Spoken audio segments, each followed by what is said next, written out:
Hi friends, ഞാനിന്ന് share ചെയ്യാൻ പോകുന്നത് എല്ലാ വീട്ടമ്മമാർക്കും ഡെയിലി യൂസ്ഫുള്ളായ കൊച്ചു കൊച്ചു ടിപ്സുകളുമായിട്ടാണ്. അപ്പോൾ വീഡിയോ സ്കിപ്പ് ചെയ്യാതെ കാണുക. ചാനൽ സബ്സ്ക്രൈബ് ചെയ്യാതെ കാണുന്നവരുണ്ടെങ്കിൽ പ്ലീസ് ഒന്ന് സബ്സ്ക്രൈബ് ചെയ്ത് സപ്പോർട്ട് ചെയ്യാനും കൂടി മറക്കരുത്. അപ്പോൾ നമുക്ക് ഫസ്റ്റ് ടിപ്പിലോട്ട് കിടക്കാം. അപ്പോൾ ഞാൻ ഇതിനായിട്ട് ഉപയോഗിക്കുന്നത് വിനാഗിരി, കർപ്പൂരം, അതേപോലെ തന്നെ വൈറ്റ് കോൾഗേറ്റ്, അതാണ് ഉപയോഗിക്കുന്നത്. അപ്പോൾ നമുക്ക് കിച്ചണിൽ ഉപയോഗിക്കാത്ത ഒരു പാത്രമോ ഗ്ലാസ്സോ എന്താണെന്ന് വെച്ചാൽ എടുക്കാം. അപ്പോൾ അതിനകത്ത് നമുക്ക് ഒരു 3 കർപ്പൂരം ഇട്ട് കൊടുക്കാം. അപ്പോൾ നിങ്ങൾക്ക് ആവശ്യം എത്രമാത്രം ഉണ്ടോ അതിനനുസരിച്ച് ഇതിൻ്റെ അളവ് കൂട്ടുകയും കുറയ്ക്കുകയൊക്കെ ചെയ്യാം. ഇപ്പോൾ ഞാനിതിനകത്തോട്ട് 3 കർപ്പൂരം പൊടിച്ച് ചേർക്കുകയാണ്. അപ്പോൾ നമ്മൾ കൈ കൊണ്ട് ഇങ്ങനെ ഞെവിടുമ്പം തന്നെ നല്ല രീതിയിൽ പൊടിഞ്ഞ് കിട്ടും. ഇനി നമുക്കിതിനകത്തോട്ട് ഒരു 2 ടേബിൾ സ്പൂൺ അളവിൽ വിനാഗിരി ഒഴിച്ച് കൊടുക്കാം. അപ്പോൾ തന്നെ നല്ല വീട് നിറയെ നല്ലൊരു മണമാണ് കർപ്പൂരത്തിൻ്റെ. ഇനി നമുക്ക് ഇതിനകത്തോട്ട് 1/2 ടീസ്പൂൺ അളവിൽ പേസ്റ്റും കൂടെ ചേർത്ത് കൊടുക്കാം. എന്നിട്ട് 3 കൂടെ നല്ലവണ്ണം മിക്സ് ആക്കി കൊടുക്കുക. അപ്പോൾ ആ പേസ്റ്റ് അലിഞ്ഞ് വരുന്നവരെ നല്ലോണം ഒന്ന് മിക്സ് ആക്കി കൊടുക്കുക. അപ്പോൾ നല്ല ഒരു എഫക്റ്റാണ് ഇത് 3 കൂടെ ചേരുമ്പോഴത്തേനും. ഇനി നമുക്ക് പേസ്റ്റ് പോരാ എന്നുണ്ടെങ്കിൽ കുറച്ചുകൂടെ ചേർത്ത് കൊടുക്കാം. ഇനി നമുക്ക് തുടയ്ക്കാനുള്ള, നമ്മൾ തറയൊക്കെ തുടയ്ക്കാനോ അതല്ലെങ്കിൽ നമ്മൾ മാറാല ചിലന്തികളെയൊക്കെ അടിക്കാനുള്ള ഒരു സൊല്യൂഷനാണ് ഞാൻ ഇപ്പോൾ റെഡിയാക്കിയത്. ഇനി നമുക്ക് ഇതിനായിട്ടൊരു പാത്രം എടുക്കാം, ബക്കറ്റോ എടുത്തിട്ട് നമുക്ക് അതിനകത്തോട്ട് കുറച്ച് വെള്ളം കൂടെ ഒഴിച്ച് കൊടുക്കാം. അപ്പം മാറാല ശല്യം ഇല്ലാതാക്കാൻ ഏറ്റവും നല്ലൊരു സൊല്യൂഷനാണിത്. അപ്പം കുറച്ച് വെള്ളം കൂടെ ഞാൻ ഒഴിച്ചു കൊടുത്തിട്ടുണ്ട്. ഇനി നമുക്കിതിനകത്ത് കർപ്പൂരമൊക്കെ നല്ലോണം അലിഞ്ഞ് കയറിയിട്ടുണ്ട് കേട്ടോ. ഇനി നമുക്കിതിനകത്ത് ഒരു കോട്ടൺ തുണിയോ അതല്ലെങ്കിൽ ബനിയൻ മോഡൽ തുണിയോ നമുക്ക് മുക്കിയിട്ട് നമ്മുടെ ചൂലിനകത്തോ മോപ്പിനകത്തോ വെച്ച് കെട്ടിയിട്ട് നമുക്ക് എവിടെയൊക്കെയാണോ മാറാല ശല്യം അവിടെയെല്ലാം നമുക്കിത് വെച്ച് തുടച്ചു കൊടുക്കാവുന്നതാണ്. അപ്പോൾ ഈ ഒരു സൊല്യൂഷൻ ഉപയോഗിച്ച് നമ്മൾ തുടയ്ക്കുമ്പം തന്നെ പിന്നെ കുറേ നാളത്തേക്ക് നമുക്ക് ഈ ഒരു ശല്യമേ ഉണ്ടാകില്ല. അപ്പം ഞാൻ ഇതേപോലത്തെ ഒരു ബനിയൻ തുണിയാണ് എടുത്തിരിക്കുന്നത്. അതാകുമ്പോഴത്തേനും നമുക്ക് ഏത് ചൂലിനകത്താണേലും നമുക്ക് ചുറ്റി കൊടുക്കുമ്പോഴത്തേനും നല്ല രീതിയിൽ ഇരിക്കും. ഇനി നമുക്ക് ഇത് വെച്ചിട്ട് ഉണ്ടോ എവിടെയൊക്കെയാണോ കബോർഡ്, അതേപോലെ തന്നെ നമ്മുടെ കിച്ചൻ്റെ കബോർഡ് കണ്ടോ, അപ്പോൾ ഈ ഭാഗത്തെല്ലാം ഇതേപോലെ ഒന്ന് ആക്കി കൊടുക്കുകയാണെങ്കിൽ ചിലന്തി ശല്യമുള്ള സ്ഥലത്തെല്ലാം നമുക്ക് ഇതേപോലെ തുടച്ചു കൊടുത്താൽ മതി. പിന്നെ കുറേ നാളത്തേക്ക് നമുക്ക് അങ്ങനെ ഒരു ബുദ്ധിമുട്ടുണ്ടാവില്ല. അതേപോലെ തന്നെ നമ്മുടെ ഫാനാണേലും നമുക്ക് ഇത് വെച്ച് തന്നെ തുടച്ചു കൊടുക്കാവുന്നതാണ്. അപ്പോൾ ഞാനൊന്ന് പിഴിഞ്ഞ് ഇതേപോലെ മോപ്പ്, നമ്മുടെ ബ്രഷ്, ചൂല്, ഇതിനകത്തെല്ലാം നമുക്ക് ഈ ഒരു സാധനം ചുറ്റിയിട്ട് നമുക്ക് തുടച്ചെടുക്കാവുന്നതാണ്.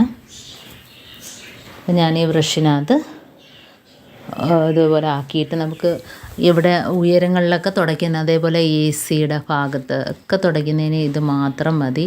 ഇങ്ങനെ ചുറ്റിയിട്ട് തുടച്ചു കൊടുത്താൽ മതി. അപ്പോൾ ഞാൻ ഫാൻ്റെ ലീഫൊക്കെ നമ്മൾ തുടച്ചെടുക്കാമെന്ന് വിചാരിച്ചു. അവിടെയെല്ലാം നമുക്ക് ചിലന്തിയൊക്കെ കിട്ടുന്നതല്ലേ. അപ്പോൾ ഇങ്ങനെയൊക്കെ തുടച്ചെടുക്കുകയാണെങ്കിൽ പിന്നെ കുറേ നാളത്തേക്ക് നമുക്ക് എപ്പോഴും ക്ലീൻ ആക്കേണ്ട കാര്യമൊന്നുമില്ല.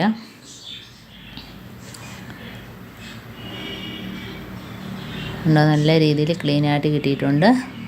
അതേപോലെ തന്നെ നമ്മുടെ ഭിത്തിയിലെ എല്ലാ മൂല ഭാഗത്തൊക്കെ ചിലന്തിയൊക്കെ ഉള്ള ഭാഗത്തൊക്കെ ഇതേപോലെ തുണി വെച്ച് ഒന്ന് ആക്കി കൊടുത്താൽ മതി. അതേപോലെ നമ്മുടെ ഡോറിൻ്റെ വിടവ് ഭാഗത്തെല്ലാം ചിലന്തി കൂട് വയ്ക്കും അല്ലേ. അപ്പോൾ അവിടെ എല്ലാം ഇതേപോലെ ഒന്ന് ആക്കി കൊടുക്കുക. അപ്പോൾ വളരെ ഈസി ആയിട്ട് നമുക്ക് ചെയ്യാവുന്ന ഒരു പണിയാണിത്.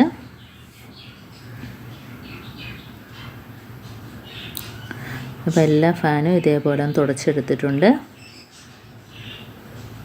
ഇനി അടുത്ത ടിപ്പിലോട്ട് കിടക്കാം. അപ്പോൾ ഇതേപോലെ ടിഷ്യൂ പേപ്പർ സാധാരണ നമ്മൾ വെറുതെ കളയല്ലേ ചെയ്യുന്നത്, കൈയൊക്കെ തുടച്ചിട്ട് വെറുതെ കളയല്ലേ. അപ്പം ഇതേപോലെ നമ്മൾ ടിഷ്യൂ പേപ്പർ ഉണ്ടെങ്കിൽ ഇങ്ങനെയും ചെയ്യാം. അപ്പോൾ കാപ്പിപ്പൊടിയാണ് ഞാൻ ഇതിനായിട്ട് എടുക്കുന്നത്. അപ്പോൾ ഈ ടിഷ്യൂ പേപ്പർ ഇതേപോലെ ഒന്ന് 2 മടക്കിലിട്ടതിന് ശേഷം കുറച്ച് കാപ്പിപ്പൊടി ഇതേപോലെ എല്ലാ ഭാഗത്തും ഒന്ന് ആക്കി കൊടുക്കുക. എന്നിട്ട് ഞാനൊരു കർപ്പൂരം പൊടിച്ച് അതിൻ്റെ മുകളിലായിട്ട് ഇട്ട് കൊടുക്കുന്നുണ്ടേ. അപ്പോൾ വീണ്ടും ഇതേപോലെ ഒന്നുകൂടെ മടക്കിയതിന് ശേഷം അതിൻ്റെ പുറത്തും കുറച്ച് കാപ്പിപ്പൊടി ഇട്ട് കൊടുക്കാം. എന്നിട്ട് കർപ്പൂരം കൂടെ ഇട്ട് കൊടുക്കുമ്പം കർപ്പൂരത്തിൻ്റെ മണം അറിയാമല്ലോ. കർപ്പൂരം കൂടെ ഇടുമ്പോഴത്തേനും നല്ലൊരു മണമാണ്. കാരണം കൊതുകിന് ഒട്ടും ഇഷ്ടമല്ലാത്ത ഒരു മണമായിരിക്കും. കാരണം ഇത് എല്ലാ ഭാഗത്തും ഒന്ന് ആക്കി കൊടുത്തതിന് ശേഷം നമുക്ക് നല്ല രീതിയിൽ ഒന്ന് ചുറ്റിയെടുക്കാം.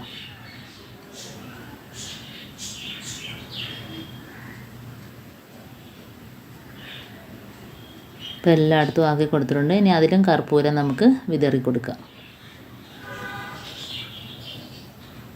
ഇനി നമുക്ക് നല്ലോണം ഒന്ന് ചുറ്റിയെടുക്കാം.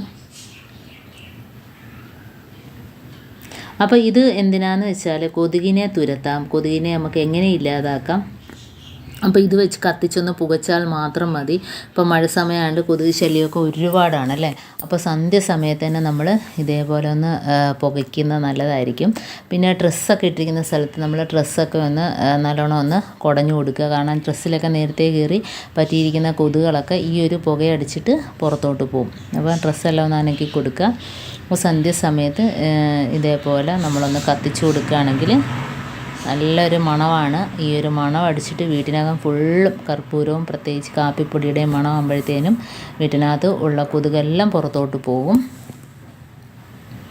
അപ്പോൾ ഇത് കുറച്ച് നേരം കത്തി പുകഞ്ഞുകൊണ്ടിരിക്കുകയും ചെയ്യും കേട്ടോ. അപ്പോൾ 2 വശവും ഞാൻ ഇതേപോലെ കത്തിച്ച് കൊടുത്തിട്ട് ഒരു പാത്രത്തിനകത്താണ് വെച്ച് കൊടുത്തിരിക്കുന്നത്. കാരണം ആ പാത്രത്തിൽ വെക്കുമ്പോഴത്തേനും നമുക്ക് ഒരു പ്രശ്നവും ഇല്ല. കാരണം അതിനകത്ത് കരിയോ പുകയോ ഒന്നും തന്നെ ആവില്ല. ഇതേപോലെ ജനലിൻ്റെ ഭാഗത്ത്, കർട്ടൻ്റെ ഭാഗത്ത്, തുണികളൊക്കെ നമ്മൾ വിരിച്ചിട്ടിരിക്കുന്ന ഭാഗത്ത് എല്ലാം ഇതേപോലെ ഒന്ന് പുക കൊള്ളിക്കുന്നത് നല്ലതായിരിക്കും.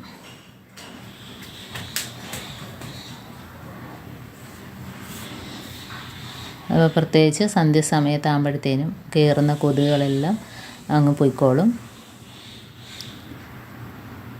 നല്ല രീതിയിൽ മണമുണ്ട് കേട്ടോ. ഇതാകുമ്പോഴത്തേനും നമുക്ക് ഒരുപാട് പാടില്ല. കാരണം ചിരട്ടയൊക്കെ കത്തിച്ച് പെട്ടെന്ന് നമുക്ക് ചെയ്യാൻ പറ്റുന്ന ഒരു പണിയാണിത്. അപ്പം ഇത്രയേ ഉള്ളൂ എൻ്റെ ടിപ്സ്. നിങ്ങൾക്ക് ഇഷ്ടമായിരിക്കുന്നു. ഇതിലേതെങ്കിലും ഒന്ന് യൂസ്ഫുള്ളായിട്ട് തോന്നിയിട്ടുണ്ടെങ്കിൽ ഒന്ന് ലൈക്ക് ചെയ്യാനും കമൻറ്റ് ചെയ്യാനും സബ്സ്ക്രൈബ് ചെയ്യാനും മറക്കരുത്. ബെല്ലൈക്കൻ എനേബിൾ ചെയ്യാനും മറക്കരുത്. എന്നാൽ മാത്രമേ ഞാനിടുന്ന ഓരോ വീഡിയോസും നിങ്ങളുടെ മുമ്പിൽ നോട്ടിഫിക്കേഷനായി എത്തുകയുള്ളൂ. അപ്പോൾ ഇനിയും നല്ല നല്ല ടിപ്സുകളുമായിട്ട് വീണ്ടും കാണാം. അതുവരേക്കും താങ്ക്സ് ഫോർ വാച്ചിങ്.